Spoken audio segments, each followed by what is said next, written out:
Have you ever wondered what Bungo got up to before they seceded from Activision, and before they were out here redefining my goddamn childhood and making me have night terrors for like 3 years? Well, they were busy producing one of the best games that was also from my childhood.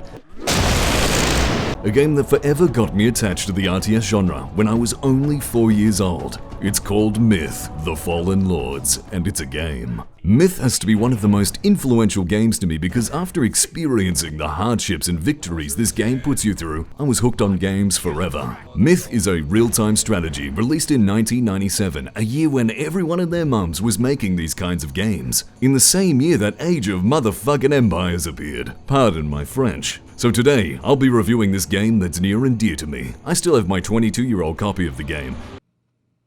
What the fuck? And you too can have your copy of the game for absolutely free. What the heck? So, before you ruin some of the twists and turns this incredible and unique RTS can throw at you.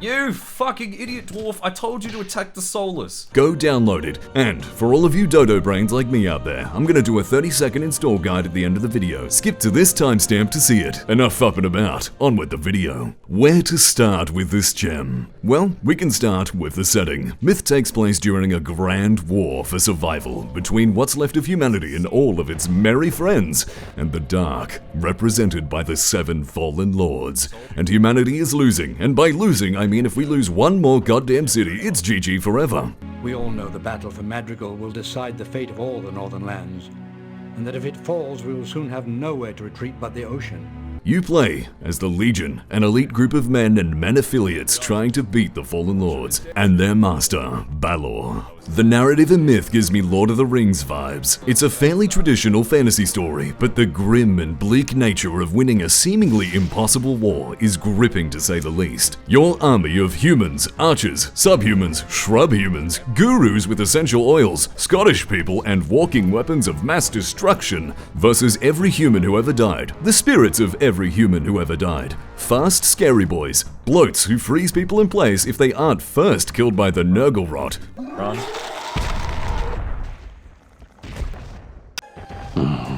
Monkey. Enemy weapons of mass destruction, giant fucking pains in my ass, and instant death. It's quick.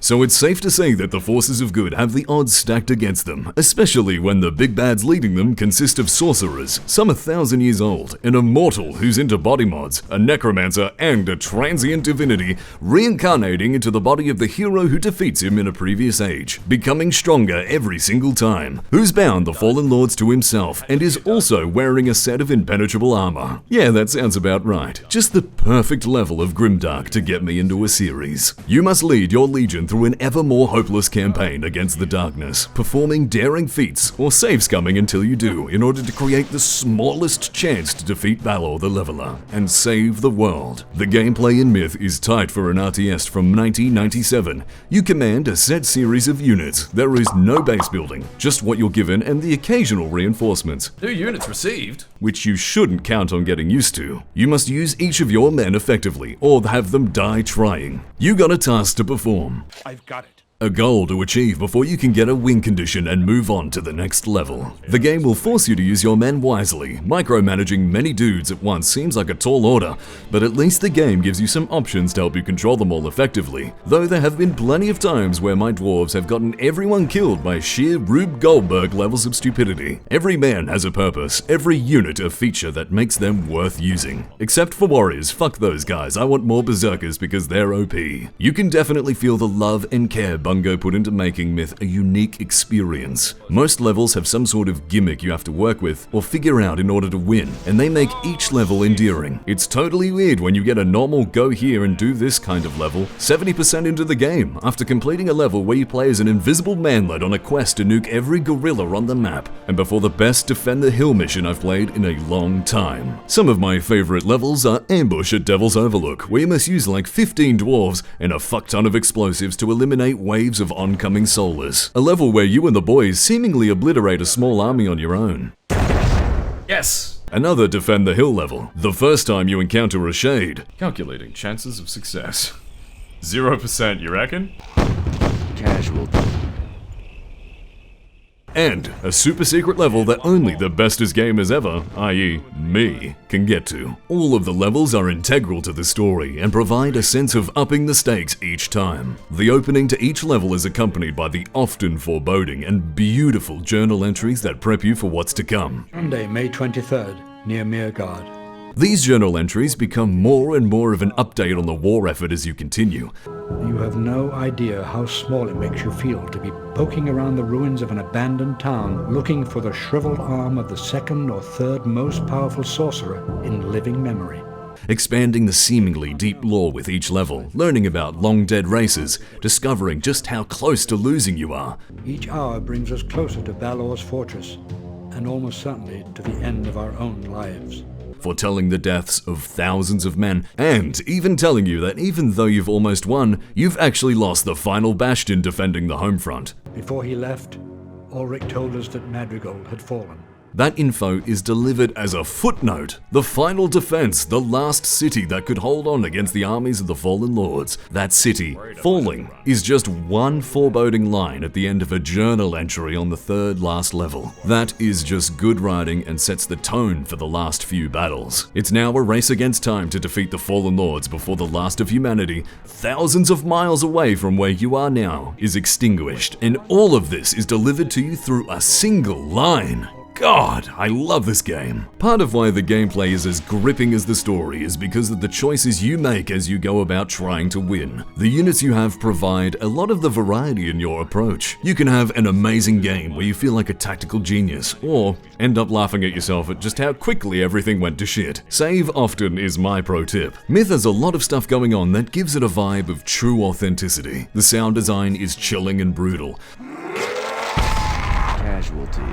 I'm going to be thinking of that in my dreams. The way your men move around is slow and deliberate, and cause you to think before you act, really playing into that smart brain strategy shit. The visuals I find are really pleasing to the eye for a sprite-based top-down game. It's amazing how intimidating a single enemy can feel when all of this combines. Myth is truly worth the time to play, and I cannot overstate that enough. Now, take all that great shit and imagine how much funner the experience can be if you were to say, play this with a friend. Yes, for the low price of nothing, you and a friend can play one of the best RTSs ever together. You know how I said micromanaging is a big part of the game? Well, imagine how much more fun you can have by dividing that workload with a mate. All of the campaigns are playable with a mate helping you control everything. One person controls all the armies and the other does the same. Yep, it's one of those games, and I had no one to play it with at the time of recording. Damn shame too, because I couldn't imagine turning the game up to Legendary and seeing if we could brave this experience together. What's even greater is that the sequel to Myth: The Fallen Lords is able to have all of Myth 1's maps imported into Myth 2. So you can play all of this with the updates to the units that come from a later release, and you can still do it with a friend. Fucking hell, now that's some great value. From what I know, there's tons of custom maps available in Myth 2 as well, to go along with an already strong core experience. Now, a Myth 2 review might come one day, but not anytime soon. If I'm gonna do a review on it, I want as many people to know this game exists as possible. So I'm going to wait until my subscriber count is a bit higher before I consider playing and reviewing the second one. If you like this video, then feel free to support me by liking, maybe subscribing. I also stream the whole game over on my Twitch as well as the entire editing process. If you're into chilling and watching someone fuck around in Premiere, making bad jokes, then come stop by sometime. Now, how do you install Myth? Well, it's easy. The first link in the pinned comments, scroll all the way down and hit download. Extract the zip folder that you just downloaded wherever you like. Next, you'll need to get a mount. Go to the second link in the comments and download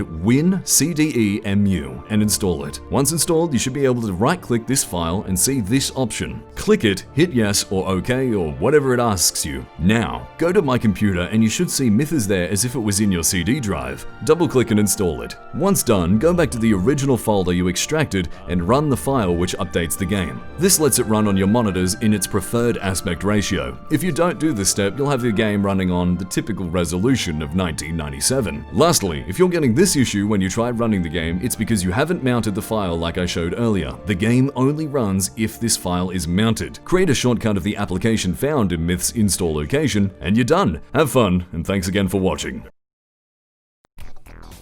Here we go. Here's the recording. Don't fuck this up, Flex. Let's do it in one take.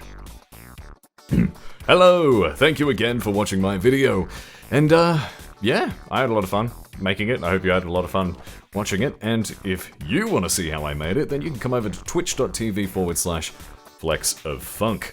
That's I'm pretty much doing anything I do on the computer there. So, you know, come join me.